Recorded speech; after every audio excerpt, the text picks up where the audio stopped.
Apocalipsis capítulo 2, versículos 12 al 17. Estamos haciendo un repaso de las cartas que el Señor dirige por medio de Juan a las 7 iglesias de Apocalipsis y llegamos hoy a la tercera. Y dice así la palabra del Señor. Apocalipsis capítulo 2, versículo 12. Y escribe al ángel de la iglesia en Pérgamo.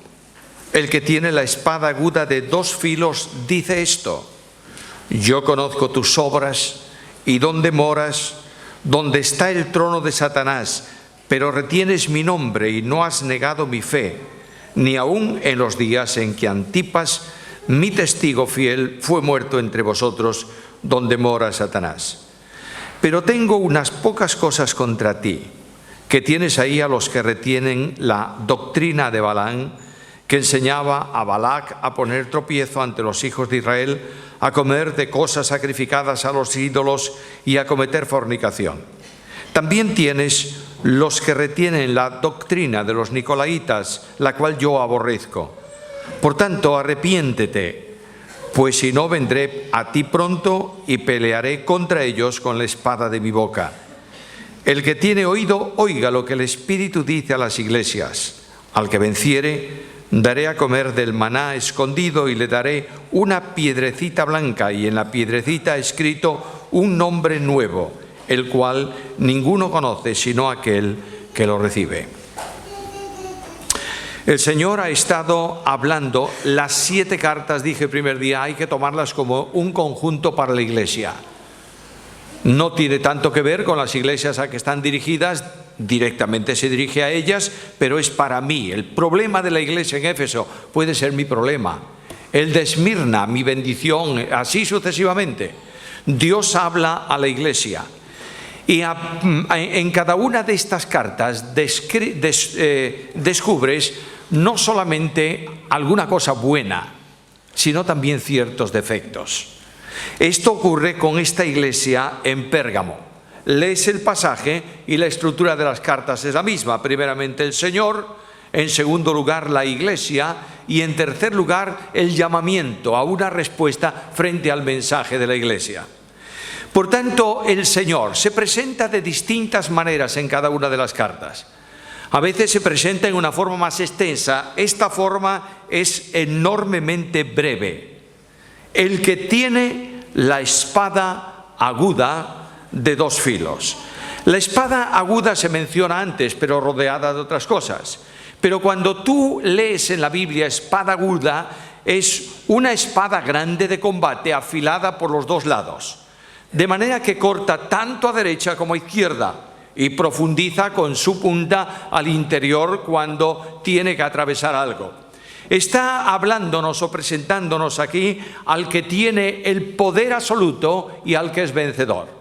Cuando estudiamos el descenso de Cristo en la carta a los Filipenses, en el capítulo 2, comienza el descenso desde la gloria a la tierra, de la tierra a la cruz, luego el sepulcro, y a continuación dice que Él es exaltado y recibe el nombre que es sobre todo nombre, para que en el nombre de Jesús se doble toda rodilla de los que están en el cielo, en la tierra y debajo de la tierra, y toda lengua confiese que Jesús es el Señor. Y este título no es honorífico, es un título actuante. Es el Yahweh Sebaot del Antiguo Testamento, el Señor de los ejércitos. Sus enemigos no tienen ninguna fuerza delante de Él. Es más, cuando estudias el Apocalipsis, cuando lees el Apocalipsis con calma, descubres un momento en que el Señor de la Gloria desciende para luchar contra todos los ejércitos de las naciones en la tierra.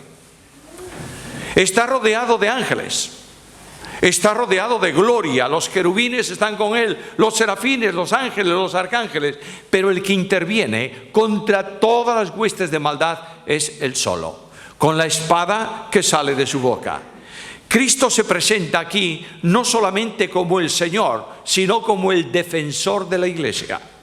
El Señor Jesucristo entra en juicio, no solo contra los enemigos suyos personales, enemigos del Evangelio y de la verdad, sino que entra también en juicio con aquellos que los consienten.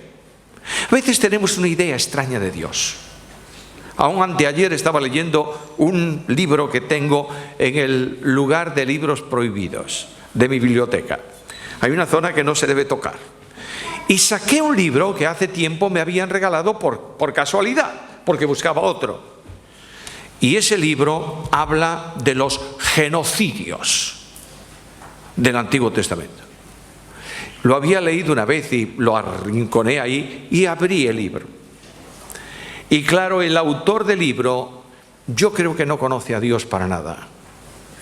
De manera que presenta un Dios despótico en el Antiguo Testamento con la espada desenvainada para pelear con todo el mundo, y en el Nuevo Testamento un Dios bonancible, tranquilo, que no le da valor a nada, que no se enfada por nada y que ha perdonado absolutamente. Dios es gracia, compasión y misericordia, pero es también justicia y juicio. Por tanto, el Dios de la Biblia advierte, pero también actúa. Y recordáis que el Dios de la Biblia dijo a una de las iglesias que la hemos visto: si no cambias, vendré a ti y sacaré el candelero de tu lugar. Significa, dejarás de ser iglesia, porque no estás cumpliendo con la misión de testimonio. No debemos equivocarnos, mis queridos hermanos. La gracia no resta al juicio. La gracia tiene misericordia, compasión, es bondadosa, perdona mis ofensas. Pero las consecuencias del pecado se manifiestan siempre en nuestras vidas. ¿Fue perdonado David cuando pecó? Claro. ¿No dijo delante del profeta: he pecado contra el Señor? ¿Y qué le dijo el profeta? También tu pecado te es perdonado. Las consecuencias de esa acción cambiaron el rumbo de la vida de David. Nunca más fue igual David. De manera que lo que Dios está diciéndonos esta mañana es una advertencia solemne. Os amo, pero soy el juez que juzga las acciones injustas de los creyentes. En segundo lugar está la iglesia. La iglesia en Pérgamo no sabemos nada de ella prácticamente. ¿Quién la fundó? ¿Cómo se fundó? Las iglesias de Asia Menor no están muy alejadas unas de otras. Y desde Éfeso, núcleo evangelístico 100%, fueron alcanzados varios lugares. Es probable que Pérgamo fuese alcanzado desde ahí, pero tampoco tiene importancia. Lo que es cierto, lo que es evidente, es que en Pérgamo, en la ciudad de Pérgamo, hay una iglesia de Cristo, una iglesia puesta por el poder de Dios y por la acción de personas que predican el Evangelio. No se conoce quién la fundó, pero está puesta ahí. El Señor conoce la iglesia. Fijaros en el versículo 13, yo conozco. ¿Y qué conoce? Tus obras. No solamente conoce la iglesia los nombres de los creyentes, Él conoce como pastor a sus ovejas, pero Él conoce la acción de la iglesia, cómo está actuando esa iglesia. Y lo primero que conoce es el lugar donde está la iglesia ubicada. Y dice el texto, donde está el trono de Satanás. ¿No te llama la atención esto? ¿Has pensado alguna vez que Satanás tiene un trono en algún lugar de la tierra? Bueno, el trono de Satanás es un trono móvil. Se ha movido cuando ha querido de un lado para otro. Y esto de Pérgamo y del trono de Satanás es muy interesante. No tengo tiempo esta mañana, solamente daros dos pinceladas de la historia. Cuando lees en el capítulo 9 del libro de Génesis, hay un personaje que se llama Nimrod. Este hombre es un hombre poderoso pero rebelde contra Dios, y me dice la Biblia que él fundó una ciudad que se llama Babel, Babilonia. De manera que ahí comienza esa ciudad idólatra, ciudad perversa, etcétera, etcétera, y va transcurriendo el tiempo. Y esa ciudad de Babilonia, a causa del declive del imperio babilónico, va perdiendo importancia. Y los sacerdotes del culto babilónico tenían varias características. Una de ellas es que quemaban mucho incienso en los actos religiosos. Segundo, se vestían de púrpura. Y tercero, usaban un gorro en forma de triángulo, muy parecido a lo que las iglesias cristianas nacionales utilizan, no solo en España sino en Inglaterra. Y que se nos dice que es la figura del triángulo, etcétera, etcétera. Es un gorro que en principio representa un pez. Y esto tiene que ver con idolatría. Cuando esa ciudad de Babilonia no puede contener, porque va a ser invadida, etc., y no contiene la religión histórica de Babel, esa religión con todo su sacerdocio se trasladó al reino de Lidia y se ubicó en la capital. ¿Cuál es la capital? Pérgamo. Y va pasando el tiempo. Y el último rey lidio, que no tiene descendencia, Talo III, al no tener a quien dejar ese reino, lo dejó a los romanos.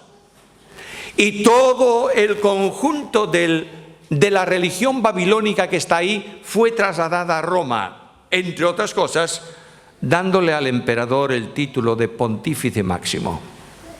Ahí tenéis el trono de Satanás. El trono de Satanás se mueve a donde él quiere y cómo le es necesario. Pero lo que es cierto es que en el lugar donde reside la idolatría y donde Satanás se manifiesta de una forma especial, conforme al pensamiento o al conocimiento mejor de Dios, en ese lugar está su iglesia, el trono de Satanás. Satanás ejerce autoridad ahí y es reconocido. Pero frente a eso, Cristo dice a la iglesia: retienes mi nombre. Mi nombre es sinónimo de persona. Tú estás amándome y sosteniendo que tú eres del Señor. Y frente a otros que están proclamando que hay ídolos que son señores, la iglesia de Cristo, en el lugar donde Satanás tiene su trono, dice: Jesús es el Señor. Ahí tienes el gran testimonio de la iglesia. Frente a la oposición diabólica, la iglesia mantiene algo único que le pertenece y que disfruta. Jesús es el Señor. Lamentablemente, el señorío de Cristo declina en la iglesia de Cristo. El trono de Cristo ha sido ocupado muchas veces por los tronos nuestros. El gobierno y la orientación de la iglesia la marcan los hombres, cuando tiene que marcarla el Señor. Y el Señor dice: frente a un mundo complicado como aquel, hay una iglesia que mantiene mi nombre. Segunda cosa, no ha negado mi fe. Cuando estamos hablando de fe, no estamos hablando solamente de la teología bíblica. Vosotros mantenéis la enseñanza apostólica, sin duda ninguna la mantenían. Lo que está hablando es de la fe que activa y orienta la vida del creyente. Es decir, vosotros en medio de un mundo incrédulo, de un mundo pecaminoso, vivís como personas de fe. La fe no solamente es la que nos permite recibir la salvación como instrumento de salvación. La fe es el motor dinámico de la vida cristiana. El apóstol Pablo dice: ya no vivo yo, mas vive Cristo en mí, y lo que ahora vivo en la carne lo vivo en la fe del Hijo de Dios, el cual me amó y se entregó a sí mismo por mí. Juan y Santiago, que son hombres muy prácticos de iglesia, no hablan tanto de fe. Yo tengo mucha fe. Santiago es muy práctico, dice: tienes mucha fe. No me hables de fe, estoy harto de fe. Déjame ver las obras que tú haces y yo te diré si tienes fe o no. Y el escritor bíblico termina con una frase convincente y concluyente: la fe que no produce obras es muerta en sí misma. Por tanto, lo que está diciendo aquí el Señor es: eres una iglesia dinámica, que mantienes el señorío y mantienes la fe. Pero esa palabra aparece, esa conjunción aparece muchísimas veces en la Biblia. Cada vez que te aparezca la palabra pero, párate un poquito. Esa conjunción adversativa va a hacer un contraste. Hay una situación, pero. Y este pero va a abrir la puerta a una serie de defectos de la iglesia. Primero, tienes ahí en tu interior, personas que tienen mala doctrina. Versículo 14. tengo unas pocas cosas contra ti, que tienes ahí los que retienen la doctrina de Balaam. El gran problema no es que en la iglesia haya alguna persona que venga con una mala doctrina. Lamentablemente ha pasado siempre, pasa y pasará. El problema es que la iglesia mantenga una vinculación con quien tiene mala doctrina. Y aquí la mala doctrina comienza precisamente por estas personas que dicen que tienen la doctrina de Balaam. Bueno, para entender todo esto hay que conocer un poquito de la historia de la Biblia, ¿verdad? Y recordar que Balaam fue aquel profeta alquilado por Balac para que maldijese al pueblo de Israel. Y parece ser que como las maldiciones no vinieron y él no pudo cumplir el ministerio, le enseñó a Balac lo que había que hacer para que el pueblo de Israel no fuese bendecido: a poner obstáculos en el camino. Y hay dos obstáculos que le enseñó a poner: idolatría y perversidad moral, corrupción moral. Tienes la doctrina de Balaam. Primera cosa, no te estás preocupando de quienes son tropiezo, mal ejemplo para otros. La vida cristiana es una vida ejemplar. Nosotros predicamos a Cristo no con palabras solamente, sino específicamente con el ejemplo. Los líderes de la iglesia se les requiere, según lo que Pablo enseña en las cartas pastorales, se les requiere que sean ejemplo. La conducta de los líderes es vital para el ejercicio del liderazgo y dice que no tengan nada de oposición o de mala fama en el mundo. No en la iglesia, en el mundo. Por tanto, el pecado, las formas pecaminosas, hay que eliminarlas, luchar contra ellas dentro de la iglesia de Cristo. Quiero recordaros que estamos en un tiempo, ¿para qué recordaros? Lo sabéis muy bien, en un tiempo de un relativismo moral absoluto. Nada es malo. Bueno, ha tenido un fallo, ¿lo oísteis alguna vez? Bueno, pobrecito, es que no sabía bien lo que hacía. ¿Cómo qué?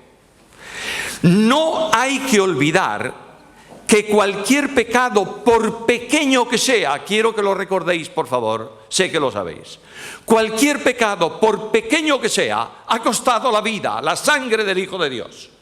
Por tanto, el pecado tiene enorme importancia en la vida cristiana. Una persona que practica el pecado tiene que preguntarse si nació de nuevo. Y alguien dice, bueno, yo no tengo graves pecados, no soy adúltero, ni fornicario, ni ladrón, ni idólatra. Bueno, no hace falta que seas eso. Si tú eres incapaz de entender claramente la relación de comunión en la iglesia de Cristo, estás viviendo el pecado. Si tú eres incapaz de amar a tu hermano, estás viviendo el pecado. Y el apóstol dice que aquel que no ama a su hermano permanece en muerte. Estoy viendo a muchas personas en nuestros días que se consideran héroes de la fe. ¿Sabes lo que es un héroe de la fe? El impecable por fuera, pero lleno de miseria por dentro. Y estas personas están permanentemente viendo a los demás. ¿Para qué? ¿Para ayudarles? No. Para extender su dedo acusador contra este y contra el otro. Mira cómo vive, mira cómo hace. Ocúpate de manifestar tu fe al mundo y a Dios mediante el amor, que es el instrumento y la manifestación esencial de la iglesia de Jesucristo. Poner tropiezo. Segundo, cometer fornicación. Claro, no vamos a entrar tampoco en esto, porque la fornicación era muy típica en los tiempos de Pablo, ¿verdad? En el mundo greco-romano era normal, y Pablo escribe a los Corintios y dice, todavía no echasteis de vosotros la fornicación, y hay alguna que excuso decir cómo es. Pero bueno, dejemos ese tipo de... Fornicación no solamente es el hecho de una práctica ilícita en el plano íntimo. Fornicación también es una práctica espiritual. En el Antiguo Testamento se habla de fornicación cuando Israel, dejando a Dios, practicaba el culto de los ídolos. Por tanto, todo aquello que tenga una relación contraria a la vinculación con Cristo como esposa y esposo es un pecado que la Biblia cataloga como fornicación. Voy a terminar eso diciéndolo de una forma muy clara y muy simple. Es vivir una vida doble, de piedad por fuera y de permisividad moral por dentro. El creyente tiene que ser transparente, tiene que ser sincero, tiene que ser sin defecto. Por tanto, se acerca a Cristo a la iglesia y dice: tengo contra ti que tienes esto. Y algo más, además, están enseñando mal. Versículo 15. Y también tienes a los que retienen la doctrina de los nicolaitas. Ese versículo es complejo. Se ha estudiado de muchas maneras. He leído incluso que los nicolaitas eran los seguidores del diácono Nicolás o del presbítero Nicolás. Y claro, pobrecito Nicolás, esto habrá hecho todo lo que sea y habrá tenido sus seguidores, pero no está aquí esto. Como no sabemos realmente qué es eso, lo que podemos es tomar el significado de ese nombre nicolaita. Es una palabra griega compuesta por dos voces. Una tiene que ver con gobierno, con autoridad, y otro tiene que ver con pueblo. Luego, lo que está diciendo aquí probablemente es que hay personas en la iglesia que resisten absolutamente la autoridad de la Biblia, la autoridad del Señor y la autoridad delegada por la palabra al liderazgo de la iglesia. Es la gran democracia eclesial, en donde nadie tiene derecho a decirte nada, porque tú eres importante y sabes lo que tienes que hacer. Una iglesia con estos problemas tiene en su interior un cáncer que va a destruirla. Y el Señor viene y advierte a la iglesia: mira no solamente qué hay entre ti, sino que tienes, es decir, los mantienes vinculados a ti, haciendo el daño correspondiente al testimonio y también a la enseñanza de la Biblia. La Biblia, la enseñanza de la Biblia es cuestionada. Yo doy gracias a Dios. Esta mañana ha sido una bendición muy grande para mí ver a Marcos y a Yael marchando ¿a qué? A estudiar la Biblia. Los institutos bíblicos de primer nivel en todo el mundo han decrecido más de un 25% de media. Hay alguno que creció el año pasado. Hablar de una clase bíblica de jóvenes donde vamos a estudiar sistemáticamente... No, no. Hablemos de temitas, de noviazgo y de historias de estas, que sí que son buenas. Nadie va a crecer espiritualmente sin Biblia. Nadie va a vivir una vida santa sin Biblia. Nadie va a comportarse conforme a Dios sin Biblia. Y la Biblia dice: en tus mandamientos he meditado, ¿para qué? Para no pecar contra ti. Escribía esta semana y las entregaba las notas, comentario a las notas de la Unión Bíblica. ¿Sabéis que la Unión Bíblica ha tenido que sacar las pastas de las notas de años pasados, ponerle otras pastas para regalar, porque llegó a tener más de 20.000 ejemplares en los almacenes? ¿Por qué? Porque los creyentes han progresado tanto que no necesitan una ayuda para la Biblia. No, porque los creyentes no leen la Biblia. Este es el gran problema. La Biblia es un libro desconocido en las casas de los creyentes. Y si no volvemos a la Biblia, no hay futuro para esta iglesia. Y si no afirmamos la iglesia en la Biblia, no tenemos futuro. Corrientes doctrinales raras soplan permanentemente en la iglesia. Tenemos que tener una iglesia sólidamente anclada en la Biblia para caminar conforme a la voluntad de Dios. Por último, ¿cuál es la responsabilidad? Dios dice: tienes un riesgo alto. Versículo 16. Arrepiéntete. pues si no vendré a ti y pelearé contra ellos, no contra ti, con la espada de mi boca. Es decir, tú no utilizas la disciplina en la iglesia, no limpias la iglesia, la voy a limpiar yo. Y cuando Cristo interviene, yo diría radicalmente. Tiene gracia y tiene misericordia, pero también tiene poder personal para ejercer el juicio. Por tanto, hay una responsabilidad personal. Versículo 17. El que tiene oídos, oiga. Siempre el llamado es a la iglesia. Nótalo en cada una de las cartas. La respuesta siempre es del individuo. La responsabilidad es del hombre, del individuo. Por tanto, el Señor dice, mira primeramente tu vida. ¿Andas tú en estos caminos o no? Y si andas, arrepiéntete. Y oh Señor, yo me arrepiento. ¿Y cuál es la consecuencia? La consecuencia es la bendición. Y notarás que hay una promesa muy especial. Les daré a comer del maná. Segundo, les daré una piedrecita nueva con un nombre escrito. Las dos cosas tienen que ver con bendición. Comer del maná escondido. ¿Recuerdas el pueblo de Israel en el desierto? Se levantaban temprano por la mañana, Dios había derramado del cielo, ¿qué? Bendición. Se levantaban al otro día, nuevamente bendición. Dios bendice al creyente que vive en comunión, en correcta relación con Él. Y lo que también nos enseña eso es la compañía y la comunión de Dios en la vida del creyente. ¿Sientes la comunión de Dios? Tienes limpieza espiritual para que puedas sentirla. Y ahora estoy hablando de experiencia. Hay experiencias enormemente bíblicas.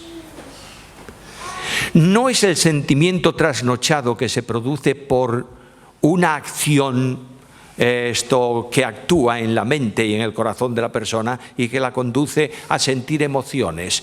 ¿Tú has visto algún artista de cine llorando en la pantalla? Sí, bueno, eso es pura emoción generada. No hablo de sentimentalismos que fluyen de una estructura establecida en el entorno. Hablo del sentir a Dios en la presencia suya en tu vida personal. Hablo de que un día vayas en el camino y tú calles porque sientes que Dios está a tu lado.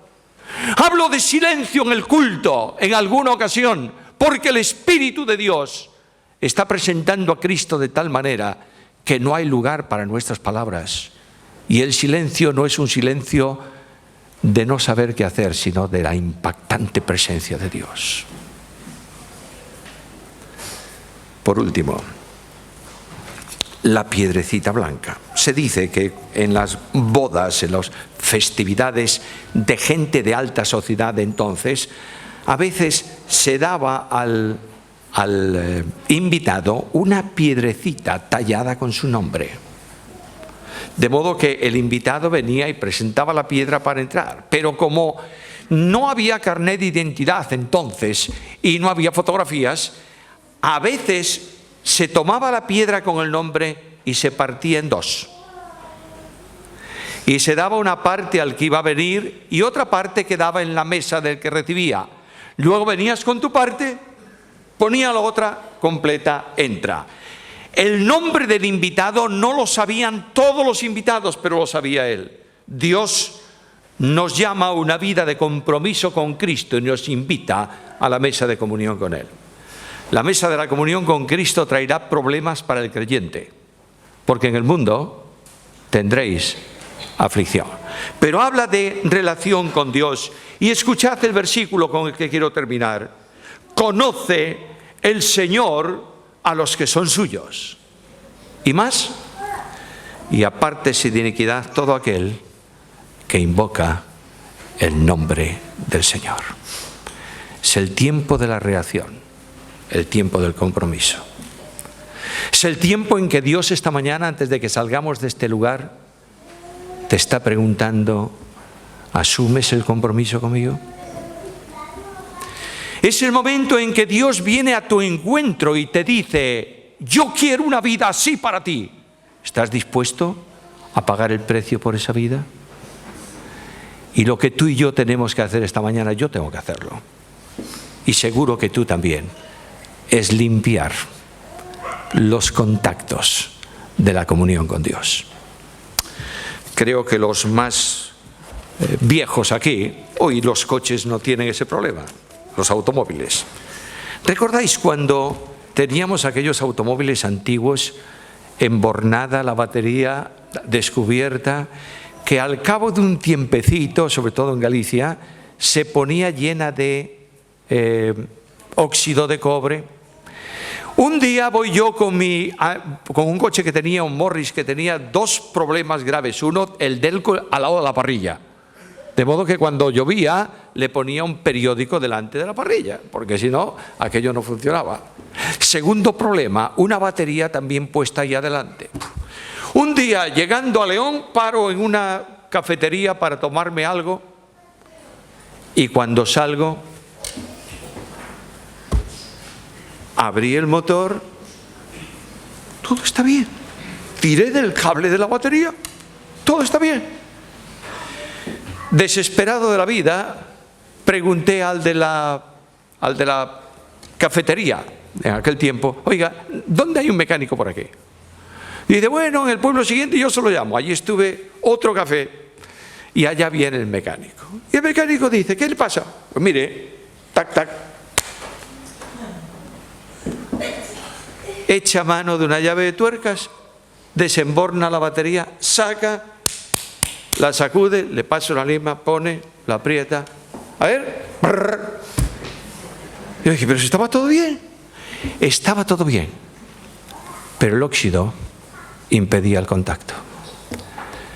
Tienes que subir al borne de tu batería, de la comunión con Dios esta mañana, para decir al Señor: examíname, Señor, y ve si en mí hay camino de perversidad y guíame por el camino eterno. Yo quiero dejarte un instante antes de orar para que tú respondas a esa invitación de Dios y digas en el fondo de tu alma al Señor: Señor, yo quiero vivir como tú demandas para gloria de tu nombre. Un momento de recogimiento personal. No voy a pediros que manifestéis vuestra decisión. El que tome una decisión por Cristo, Él conoce esa decisión. Y dile al Señor: Señor, cuenta conmigo. Cuenta conmigo. Quiero vivir una vida para la gloria de tu nombre desde hoy en adelante. Ayúdame, dirígeme y oriéntame. Padre nuestro y Dios nuestro, gracias por la bendición de haber celebrado esta reunión de comunión los unos con los otros. Gracias por la alabanza. Gracias por las canciones que salieron de nuestra boca al impulso de nuestro corazón por el poder de tu Espíritu. Gracias porque reconocemos que tú eres el Señor. Gracias porque sentimos que no hay condenación para nosotros, porque tu Hijo Jesucristo, nuestro amado Salvador, murió por nosotros en la cruz. Gracias porque has abierto una senda de victoria, porque Jesús es el Señor y porque Él tiene el nombre que es sobre todo nombre, y en su nombre hay victoria. Y queremos sentir la victoria suya en nuestras vidas, en el poder de tu Espíritu. Por eso venimos a tu presencia reconociendo nuestras transgresiones y confesando nuestro pecado y pidiéndote que tú nos restaures para gloria de tu nombre. Dios del cielo, no es nuestra obra, es la tuya. No es nuestra iglesia, es la tuya. Por esta iglesia tuya pedimos esta mañana. Pedimos, Señor, que la iglesia unida sea el referente en poder espiritual, en santidad, en alcanzar a muchos para Cristo y en victoria. Sabemos que tú quieres llevarnos en triunfo siempre y nos ponemos en tus manos rogándote una bendición especial sobre cada uno de nosotros. Una vez más, Señor, yo quiero pedir por Marcos y Yael en esta partida momentánea a formarse. Dios del cielo, cuídalos del maligno y haz de ellos ejemplo de vida y tráelos de nuevo a nosotros para trabajar juntos en el progreso del Evangelio. Gracias por todo lo que tú haces con nosotros. Ayúdanos y bendícenos conforme a nuestra necesidad y de acuerdo con tus riquezas de gracia en Cristo Jesús. A ti la gloria, el honor, la honra. A Jesucristo el Señor, Salvador nuestro también. A Dios el Espíritu Santo, vicario de Cristo en la tierra, compañero de nuestra vida personal, le adoramos en esta mañana. Gracias por todo. En el nombre de Jesús. Amén.